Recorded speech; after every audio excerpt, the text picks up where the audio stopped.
Começa agora o Gospel News. Hoje é sexta-feira, dia 19 de dezembro de 2025.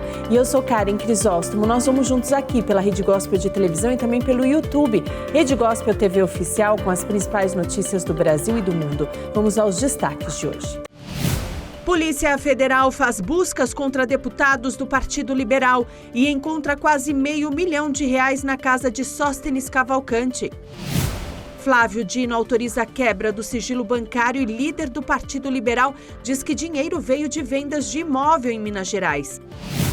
Parlamentares da direita reagem à operação desta sexta-feira e apontam cortinas de fumaça nas fraudes do INSS. Mesa diretora da Câmara dos Deputados caça mandatos de Alexandre Ramagem e Eduardo Bolsonaro. Os parlamentares disseram estar sofrendo perseguição política. União Europeia aprova 90 bilhões de euros para a Ucrânia e deixa ativos russos de fora da operação. Acordo entre União Europeia e Mercosul será assinado só em janeiro. Mãe e filho de 3 anos morrem em acidente no interior de Minas Gerais. E ainda, TikTok assina acordo para transferir controle para os Estados Unidos.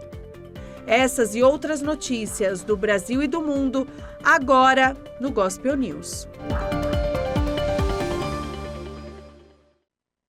Boa noite. Sexta-feira, 19 de dezembro, a Polícia Federal realizou uma operação contra desvios de recursos públicos e encontrou quase R$500 mil na casa de Sóstenes Cavalcante, líder do Partido Liberal na Câmara dos Deputados. Carlos Jordi, deputado federal, também foi alvo da operação nesta sexta-feira. De acordo com as investigações, agentes políticos, servidores comissionados e particulares teriam atuado de forma coordenada para o desvio dos valores do orçamento público. Segundo as investigações, os deputados Sóstenes Cavalcante e Carlos Jordi são suspeitos de desviar verba pública para empresas de fachada, entre elas uma locadora de veículos. Carlos Jordi publicou um vídeo nas redes sociais e chamou a operação de pesca probatória e covardia. Pessoal, hoje, dia 19 de dezembro de 2025, dia do aniversário da minha filha, 7 da manhã, a Polícia Federal acabou de sair daqui. Fizeram uma busca-apreensão em mim, mais uma busca-apreensão. Aliás, parece que buscam sempre fazer essas diligências contra mim em aniversários de pessoas da minha família. No dia 18 de janeiro de 2024, fizeram uma busca-apreensão na minha casa.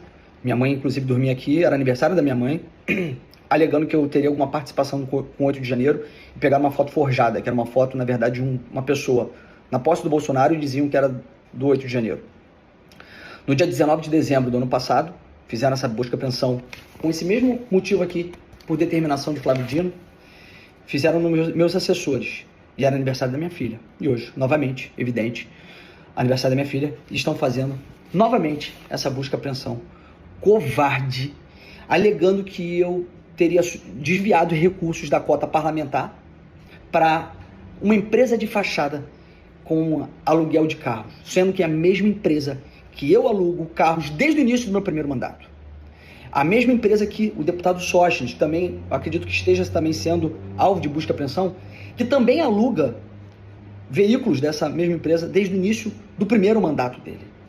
E a alegação deles é tosca. Eles dizem que chama muito a atenção o número de veículos dessa empresa, que aluga para vários outros deputados, inclusive, dizendo que as outras empresas têm mais de 20 veículos na sua frota, e a Haruê Locação de Veículos tem apenas 5 veículos, por isso seria uma empresa de fachada. Eu sei o que eles estão fazendo. Isso aqui é mais do que querer nos intimidar, é uma pesca probatória, é fishing expedition. Eu não vou me deixar abalar com isso. Mesmo fazendo essa covardia também com os meus pais que estão fazendo. Eles estão indo também, eles estão fazendo essa mesma busca-apreensão na casa dos meus pais. 2 senhores de idade, 2 idosos. Mas nós não vamos nos intimidar. Eu não vou baixar minha cabeça para essa covardia. Isso aqui, para mim, vai ser mais um instrumento de ânimo para enfrentar essa tirania, essa ditadura do judiciário, que persegue seus adversários utilizando o aparato da justiça, o aparato público, o aparato estatal. Durante as buscas em um endereço ligado ao deputado federal Sóstenes Cavalcante, em Brasília, a Polícia Federal encontrou cerca de R$400 mil em espécie. O dinheiro estava dentro de um saco preto, em um armário no flat usado pelo deputado. É porque eu recebi recentemente o dinheiro e com essa correria de trabalho e etc e tal, eu acabei não fazendo depósito, mas faria, inclusive parte dele, eu tenho pensando em fazer outros negócios e tudo, acabei não fazendo depósito. Foi simplesmente o lapso. Ninguém pega um dinheiro ilícito e bota dentro de casa, gente. Não, é porque eu guardei dentro do guarda-roupa. Não, eu peguei o dinheiro, recebi o dinheiro, guardei, coloquei ali. Simples isso. Estava no meu flat aqui em Brasília. A polícia chegou aos parlamentares após investigar os aparelhos dos assessores dos deputados. O ministro Flávio Dino disse que o pedido da Polícia Federal, amparado em relatórios de inteligência financeira e nas diversas conversas extraídas de celulares dos investigados, revela a existência de indícios robustos. Ainda durante a manhã, o ministro do Supremo Tribunal Federal, Flávio Dino, determinou a quebra do sigilo bancário dos deputados Sóstenes Cavalcante e Carlos Jordi.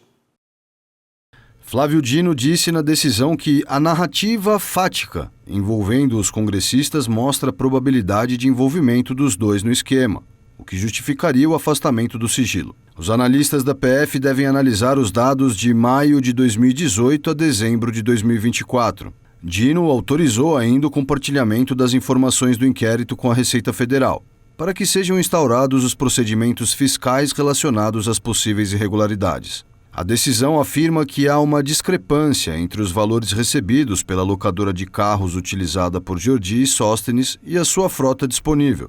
Segundo dados da Câmara dos Deputados, Sóstenes teria pago R$ 214 mil à empresa em um período de 5 anos. Jordi teria desembolsado R$ 192 mil. Dino destaca que a Haruê Locação de Veículos tem apenas 5 veículos na sua frota, enquanto outras empresas de locação usadas pelos congressistas no Rio de Janeiro teriam sempre frota superior a 20 veículos. A PF identificou mensagens de Itamar de Souza, assessor de Jordi, falando em pagamentos por fora. O assessor é acusado como um dos operadores do esquema. Segundo a PF, em uma das mensagens, Itamar pergunta se o deputado Jordi vai comparecer em um determinado lugar, e então diz que vai pagar uma outra quantia por fora. Além disso, a PF identificou uma movimentação de R$ 5 milhões na conta de Itamar, sendo a maioria sem identificação de origem ou destino. Para o ministro, o volume das transações revelam incompatibilidade com a capacidade econômica do assessor. A mesa diretora da Câmara dos Deputados decidiu cassar os mandatos dos deputados Alexandre Ramagem e Eduardo Bolsonaro. De acordo com a decisão, a cassação do mandato de Eduardo Bolsonaro se deu por ele ter deixado de comparecer à terça parte das sessões deliberativas da Câmara dos Deputados.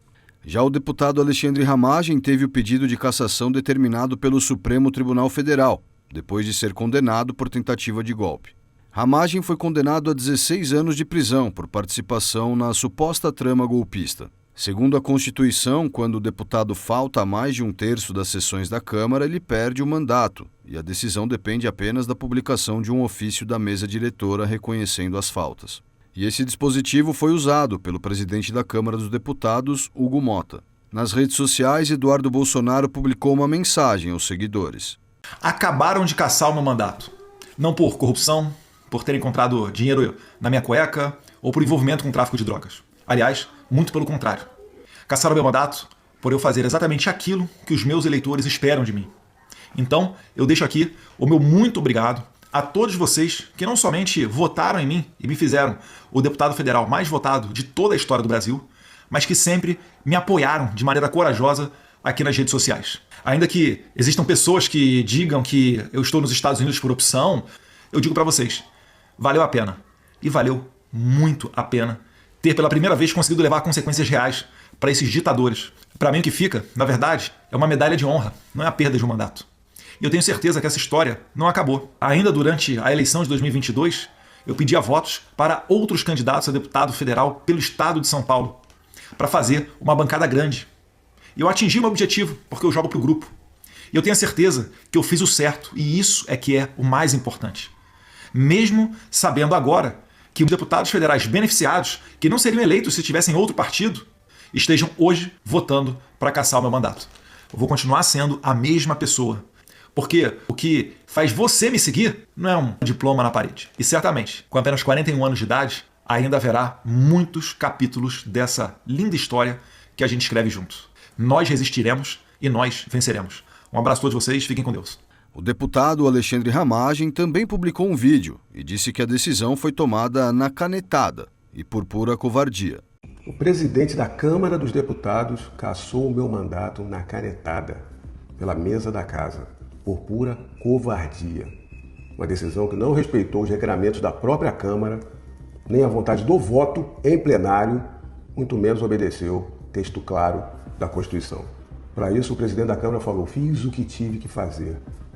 Infelizmente, as palavras de um boneco, marionete, nas mãos de um ministro do STF. Covardia é ter consciência do que é certo e não fazê-lo. Não consegue ter a coragem de defender, na forma da lei, a sua própria instituição e os mandatos do parlamento. É um presidente de poder subordinado a um ministro de outro poder. O artigo 55 da Constituição ele exige, nos casos de uma condenação judicial, que deve ser o plenário decidir, por meio do voto, a perda ou não de um mandato parlamentar. Eu não tive esse direito que está expresso na Constituição. O artigo 240 do Regimento Interno da Câmara impõe instrução probatória, ampla defesa e submissão ao plenário para voto. Eu não tive também esse direito que está expresso no próprio regimento da Casa. Toda essa covardia porque sabiam que eu iria ganhar no voto, no plenário, decisão do parlamento. Só que isso desagradaria a vontade do STF, mesmo sendo uma vontade autoritária, contrária à Constituição. Então eu fui cassado por faltas, mesmo não tendo número de faltas suficientes para cassação. Mas porque se presume que eu faltaria às sessões posteriores no ano que vem. Eu só teria faltas suficientes quase no meio do ano que vem. Uma decisão infame, vergonhosa. O ministro, o violador de direitos humanos, nem precisou sujar as mãos dele, porque ele tem um serviçal de instrumento. Infelizmente, o presidente da Câmara dos Deputados, que optou pela falta de coragem, mostrou-se na desonra de ser joguete de um ditador. Os dois parlamentares estão fora do país. Eduardo Bolsonaro está autoexilado nos Estados Unidos e Alexandre Ramagem é considerado foragido. O relator da CPMI e do INSS, o deputado Alfredo Gaspar, protocolou hoje a convocação de Fábio Luiz, o Lulinha, filho do presidente Lula. Segundo a Polícia Federal, as investigações apontaram o pagamento de uma mesada de R$300 mil a uma empresa ligada a uma amiga de Lulinha. O senador Weverton Rocha e outros alvos também devem ser convocados para prestar depoimentos. E a aprovação do projeto de lei da dosimetria, que pode reduzir as penas dos presos políticos pelos atos de 8 de janeiro, divide opiniões pelo Brasil. Aprovado na noite de quarta-feira no Senado, o chamado PL da dosimetria segue dando o que falar nesta quinta-feira. O projeto de lei modifica as penas para crimes contra o Estado Democrático de Direito, entre outros. Se colocado em prática, o texto poderia reduzir drasticamente a pena do ex-presidente Jair Bolsonaro, condenado a 27 anos de prisão por tentativa de golpe de Estado, dando direito à liberdade condicional em pouco mais de 2 anos. Nas ruas de São Paulo, há muita controvérsia sobre o assunto. Eu acredito que reduzir a pena não é o caminho. Eu acredito que a nossa legislação ela deve ser revista e ela deve ter uma penalidade aplicada para cada tipo de crime conforme a gravidade do crime, e o crime que ele está sendo indiciado é grave. Porque já demorou tanto para que alguma coisa acontecesse, dado todos os crimes que foram cometidos, e agora simplesmente o pessoal que tem mais dinheiro vai fazer o possível para que nenhuma consequência caiba às pessoas que fizeram os crimes, e isso é algo absurdo e inaceitável. Porque essas penas, além de terem sido exorbitantes, nem deviam ter sido aplicadas, porque o povo estava lá e não queria dar golpe nenhum. Nesta quinta-feira, horas depois de aprovado no Senado, o presidente Lula afirmou que vai vetar o PL. Eu quero dizer para vocês que, com todo o respeito que eu tenho ao Congresso Nacional, a hora que chegar na minha mesa, eu vetarei. Tá? Isso não é segredo para ninguém. Ao chegar na minha mesa, eu vetarei. O veto presidencial, no entanto, poderia ser derrubado posteriormente pelo Congresso. Além de beneficiar Bolsonaro, a medida também poderia conceder liberdade condicional a mais de 100 apoiadores do ex-presidente, presos pelos ataques de 8 de janeiro de 2023 em Brasília, uma semana após a posse de Lula. O Tesouro Nacional aprovou o pedido de empréstimo de 12 bilhões de reais para os Correios. O ministro da Fazenda, Fernando Haddad, afirmou nesta semana que o valor será usado para a restauração da estatal. Em nota, o Tesouro Nacional reforçou que os juros estão dentro do limite, que a operação atendeu aos requisitos para análise de capacidade de pagamento para empresas estatais, com plano de reequilíbrio aprovado pelas instâncias competentes. Nesta semana, os sindicatos de trabalhadores dos Correios em 9 estados entraram em greve por tempo indeterminado pela falta de um acordo coletivo e reajuste salarial para a categoria. O presidente Lula se manifestou ontem sobre a situação dos Correios e disse que não pretende privatizar a empresa. O Banco Central mostrou que as transações correntes das contas externas do Brasil registraram um déficit de quase 5 bilhões de dólares em novembro. Foi o maior saldo negativo para o mês desde 2021. O Banco Central disse que o aumento do déficit se deu por conta da balança comercial, que diminuiu quase 1 bilhão de dólares em relação ao mesmo período do ano passado. E o Supremo Tribunal Federal invalidou o marco temporal como um critério para a demarcação de terras indígenas. O Supremo Tribunal Federal invalidou o marco temporal, lei que representa um obstáculo para a demarcação de terras indígenas em regiões como a Amazônia, cuja proteção é considerada crucial na luta contra a crise climática. As reivindicações dos povos indígenas sobre seus territórios no Brasil são objetos de uma longa disputa com o influente setor do agronegócio e seus aliados no Congresso. O STF rejeitou o marco temporal aprovado em 2023 pelo Congresso. A lei limita as reivindicações dos povos originários às terras onde estavam presentes quando foi promulgada a atual Constituição em 1988. Os indígenas, que somam 1.700.000 pessoas no Brasil, consideram a tese inadmissível e criticaram a norma durante a COP30, que aconteceu em novembro na cidade de Belém. Eles argumentam que muitos povos foram expulsos ao longo da história de seus territórios ancestrais, em particular durante a ditadura militar entre 1964 e 1985. Especialistas consideram que as reservas indígenas são um escudo contra o desmatamento e os incêndios, que afetam grandes faixas de vegetação essenciais para absorver gases do efeito estufa. Em 2023, o STF já havia declarado inconstitucional a tese do marco temporal. Os líderes europeus decidiram nesta madrugada emprestar 90 bilhões de euros à Ucrânia. Os países também decidiram que não vão usar os ativos russos nessa operação. Os 27 líderes da União Europeia concordaram na madrugada desta sexta-feira em conceder à Ucrânia um empréstimo sem juros de 90 bilhões de euros, ou mais de 580 bilhões de reais. O valor é financiado pelo orçamento do bloco, sem recorrer, por enquanto, aos ativos russos congelados. O acordo foi alcançado após mais de um dia de negociações em uma cúpula em Bruxelas e garante financiamento de Kiev para o período de 2026 e 2027. Essa ajuda cobre 2/3 das necessidades totais da Ucrânia, estimada em 137 bilhões de euros, depois do fim da assistência financeira dos Estados Unidos. Hoje decidimos que o financiamento será garantido por vários anos, como pedi em outubro. Essa perspectiva plurianual é crucial para garantir a sobrevivência da Ucrânia, mas também para enviar um sinal claro a Moscou. Berlim defendeu o uso dos 210 bilhões de euros em ativos russos congelados, principalmente na Bélgica, mas divergências entre os parceiros europeus impediram um acordo sobre esse método de financiamento. O presidente ucraniano Volodymyr Zelensky reiterou o apelo por uma decisão rápida, alertando que o tempo é essencial e que seu país precisa de garantias claras para evitar novos ataques russos. Nossos parceiros foram informados de que a decisão deve ser tomada antes do final deste ano. Até o final deste ano, claro, é importante, só para lembrar nossos parceiros. Apesar de não ter conseguido garantir o uso de recursos russos, Kiev afirma ter os fundos necessários a curto prazo, enquanto os combates e as negociações diplomáticas para interromper a guerra continuam. A presidente da Comissão Europeia, Ursula von der Leyen, anunciou nesta quinta-feira o adiamento da assinatura do acordo comercial com o Mercosul para janeiro. A primeira-ministra, Giorgia Meloni, pediu paciência e garantiu ao presidente Lula o avanço nas negociações. A assinatura do acordo de livre comércio entre a União Europeia e o Mercosul foi adiada para janeiro, anunciou a presidente da Comissão Europeia, Ursula von der Leyen, durante uma cúpula em Bruxelas. Von der Leyen esperava assinar o acordo de livre comércio no sábado, durante a cúpula do Mercosul em Foz do Iguaçu.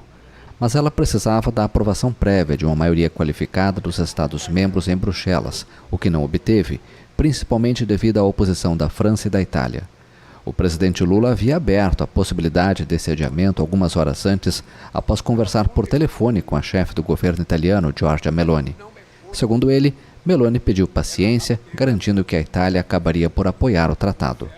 Esse prazo adicional representa um revés para a Comissão Europeia, a Alemanha, a Espanha e os países nórdicos, que desejavam que o acordo fosse assinado nos próximos dias.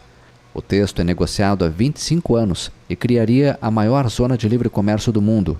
Com esse acordo, os europeus poderiam exportar produtos como veículos e maquinário aos países do Mercosul, Brasil, Argentina, Uruguai e Paraguai. Em troca, facilitariam a entrada nos países do bloco de carne, arroz, mel e soja sul-americanos, considerados mais competitivos devido às suas normas de produção, o que os agricultores europeus veem com temor. Nesta quinta-feira, o presidente francês Emmanuel Macron afirmou que o acordo não pode ser assinado nas condições atuais, em um dia de fortes protestos de agricultores em Bruxelas.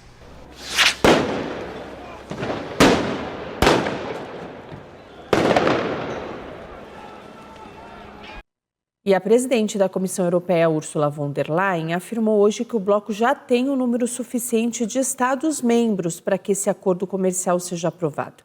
Nessa semana, a França voltou a se opor ao texto e o presidente Emmanuel Macron afirmou que o país precisa de novas medidas para os agricultores do país. E legisladores democratas do Congresso dos Estados Unidos divulgaram novas fotos relacionadas a Jeffrey Epstein. E termina hoje o prazo do governo americano para publicar os documentos que possui sobre o agressor sexual. Legisladores democratas do Congresso dos Estados Unidos divulgaram novas fotos relacionadas a Jeffrey Epstein. As 68 novas imagens incluem fotos do financista nova-iorquino com figuras como o antigo assessor e estrategista de Trump, Steve Bannon, o professor e ativista político Noam Chomsky e o empresário e fundador da Microsoft, Bill Gates. As fotos fazem parte das 95 mil que os congressistas disseram ter recebido dos representantes do espólio de Epstein na semana passada. A publicação desse material busca pressionar o governo Trump, que deve divulgar até sexta-feira os documentos que possui sobre Epstein, condenado em 2008 por tráfico sexual e falecido na prisão em 2019, antes de um julgamento federal por crimes sexuais contra menores. A morte de Epstein, encontrada enforcada em sua cela em Nova York, alimentou inúmeras teorias da conspiração, segundo as quais ele teria sido assassinado para abafar um escândalo que envolvia figuras de alto perfil. Em uma mensagem na rede social X, os legisladores democratas, membros do Comitê de Supervisão da Câmara dos Representantes, afirmaram que é hora do Departamento de Justiça tornar público o dossiê. Em novembro, após se opor durante muito tempo, Trump foi obrigado a promulgar uma lei que obriga seu governo a publicar a íntegra dos documentos desse caso. Trump teve uma relação próxima com Epstein na década de 1990, mas sempre negou ter tido conhecimento de seus crimes e afirma ter se afastado dele no início dos anos 2000, muito antes de o financista ter problemas com a justiça. O suspeito de cometer o ataque na Universidade Brown foi encontrado morto. Segundo autoridades locais, o homem identificado como Cláudio Neves Valente também foi o assassino de um professor do MIT. Um homem apontado como suspeito de ter cometido o ataque a tiros, que deixou 2 mortos e 9 feridos na Universidade Brown, foi encontrado morto em um depósito no estado de New Hampshire, ao lado de 2 armas de fogo. As autoridades o identificaram como Cláudio Neves Valente, estudante universitário de 48 anos de nacionalidade portuguesa, e afirmaram que ele tirou a própria vida. No ataque de sábado, 2 pessoas morreram e 9 ficaram feridas na Universidade Brown. Ele também é acusado de 2 dias depois ter matado um professor do renomado Massachusetts Institute of Technology, a quem supostamente conhecia desde a época de estudante em Portugal. It was in the last 24 to 48 hours that my understanding, according to my... Pelo que entendo, foi nas últimas 24 a 48 horas que a ligação foi estabelecida. Ele usou um telefone que mascarava a possibilidade de localização e usou cartões de crédito que não estavam vinculados ao seu nome. Agiu com grande astúcia e apagou os rastros. Financial, not credit cards that were tied to his name, and so he was sophisticated in hiding his tracks. Segundo o governo americano, o suspeito entrou no país em 2017, através da chamada loteria do Green Card e posteriormente estudou na Universidade Brown. Como consequência do ataque, a secretária de Segurança Interna dos Estados Unidos, Kristi Noem, anunciou a suspensão do programa de concessões de autorizações de residência permanente. A funcionária afirmou que a decisão foi tomada seguindo instruções do presidente Donald Trump para garantir que nenhum outro americano seja prejudicado por este programa catastrófico. E um confronto entre torcedores colombianos deixou 59 feridos.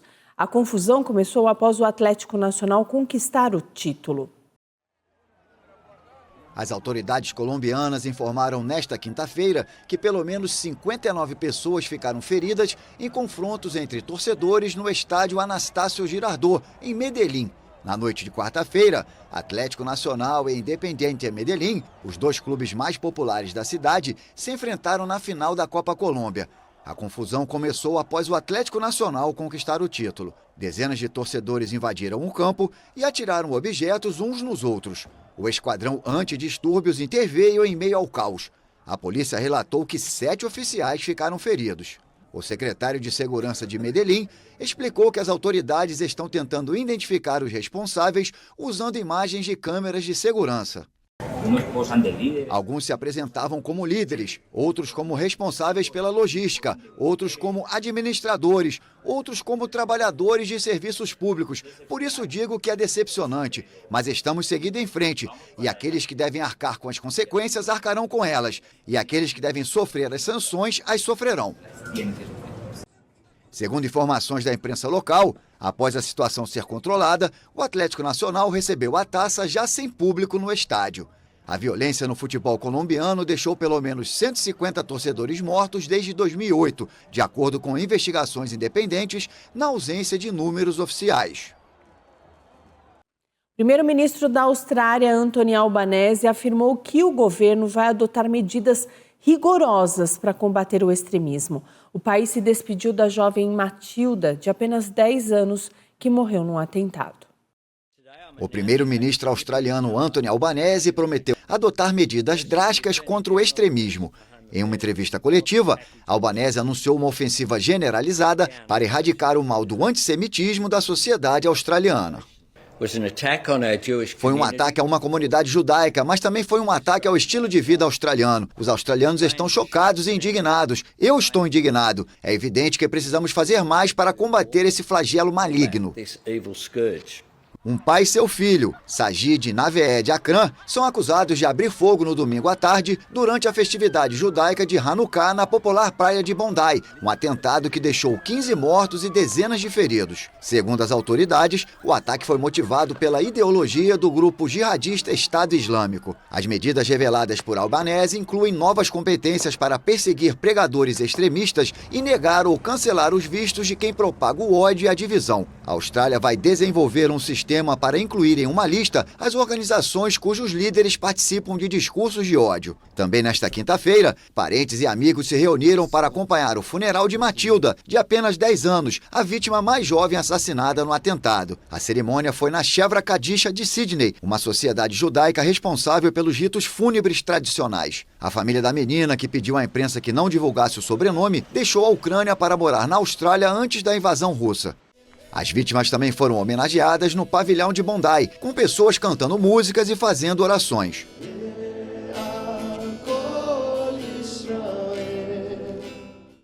O atentado na praia de Bondi foi o tiroteio em massa com o maior número de vítimas na Austrália desde que 35 pessoas morreram no massacre de Port Arthur, em 1996. E no próximo bloco, idosa é agredida com coronhada de fuzil por policial militar no Rio de Janeiro. E vereadores de Tapecerica da Serra aumentam o salário de secretários em 70% e os vencimentos chegam a R$17 mil por mês.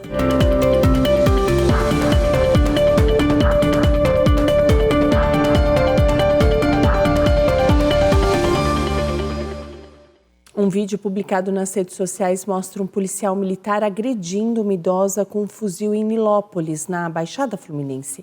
O agente foi afastado dos serviços.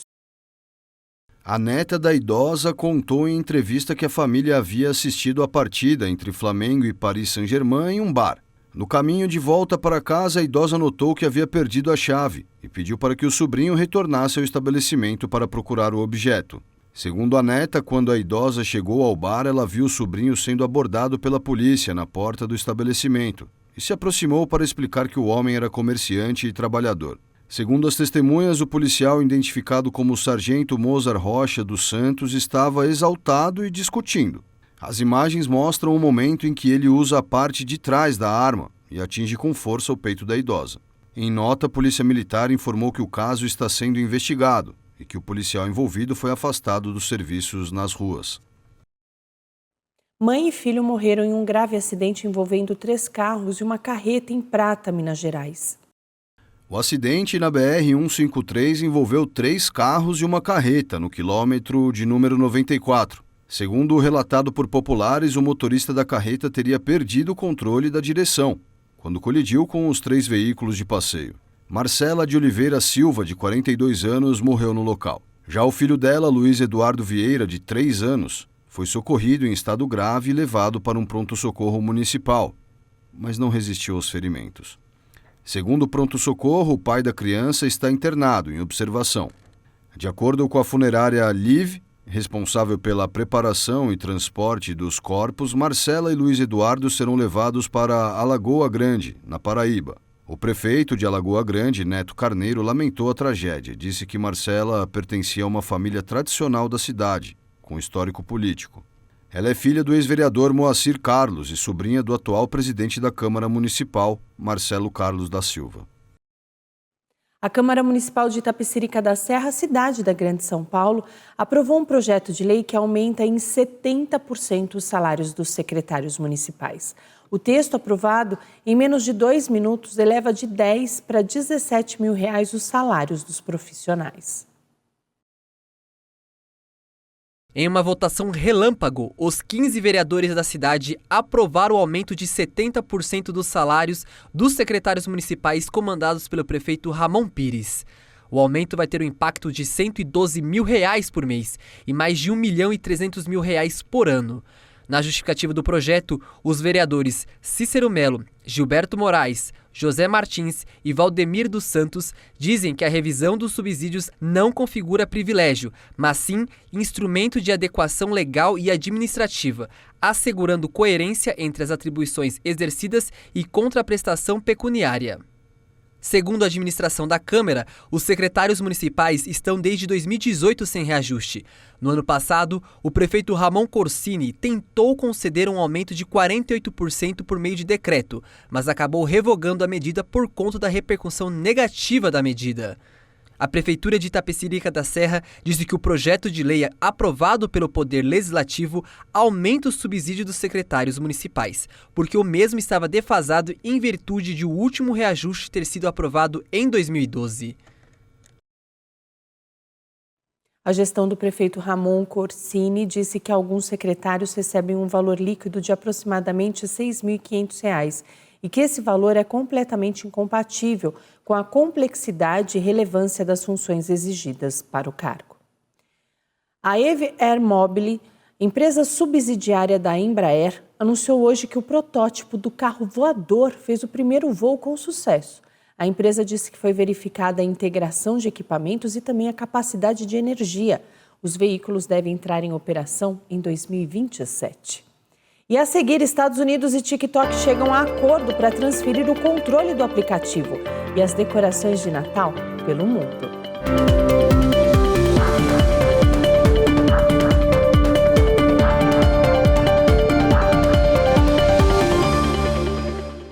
TikTok afirmou que assinou um acordo com investidores para continuar operando nos Estados Unidos. O governo Trump havia feito uma exigência para que o aplicativo de vídeos continuasse a operar no país.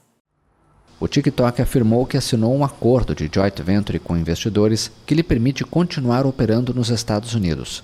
A companhia enfrentava a ameaça de proibição por ter propriedade chinesa. De acordo com um memorando interno visto pela agência France Presse, o CEO do TikTok, Shou Chew, informou aos funcionários que a empresa de mídia social e sua proprietária chinesa, a ByteDance, concordaram com a nova entidade, que conta com a participação da Oracle, Silver Lake e MGX como principais investidores. O acordo confirma em grande parte um anúncio feito em setembro pela Casa Branca, que afirmou que a nova empresa atenderia os requisitos de uma lei de 2024, que ameaçava proibir o TikTok nos Estados Unidos caso a ByteDance continuasse como acionista majoritária. A Joint Venture será responsável pela proteção de dados, segurança de algoritmos, moderação de conteúdo e garantia de software nos Estados Unidos, destacou Shou Chew no memorando. A nova configuração corporativa do TikTok é uma resposta a uma lei aprovada pelo então presidente Joe Biden, que obrigou a ByteDance a vender as operações do TikTok nos Estados Unidos ou a enfrentar a proibição em seu maior mercado. Faltando poucos dias para o Ano Novo, a capital da Rússia foi iluminada com luzes e enfeites. A Rússia vive sob o impacto da guerra contra a Ucrânia e das sanções impostas pela comunidade internacional. Nada que impeça o brilho da decoração de fim de ano e Natal. Uma decoração que não esconde a letra Z, um símbolo militar russo pintado para identificação no campo de batalha. Provavelmente estamos esperando por um equilíbrio espiritual interior para que tudo no mundo seja bom, tranquilo e pacífico. Claro, queremos paz. Acho que todos queremos isso. Mesmo sob o frio e a neve, a população de Moscou festeja a aproximação da virada do ano, bem perto do Kremlin e da Catedral de São Basílio. Uma celebração cheia de magia e resgate de tradição. Desejo a todos muita saúde e paz em todo o mundo, que tudo esteja calmo, que todos estejam bem e que seus sonhos se realizem. Desejo a todos muita saúde, a realização de seus sonhos e desejos e um ano novo maravilhoso, porque é um conto de fadas.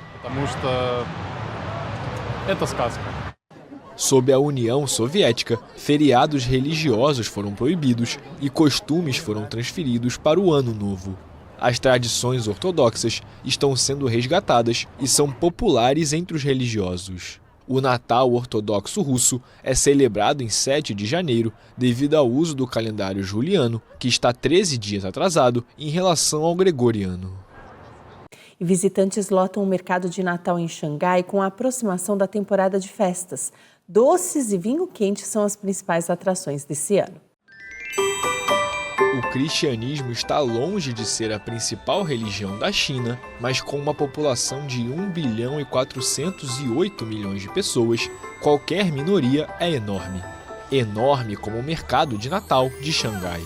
O centro financeiro chinês se iluminou com uma feérica decoração natalina. Uma festa noturna onde o melhor amigo do ser humano tem muita vez.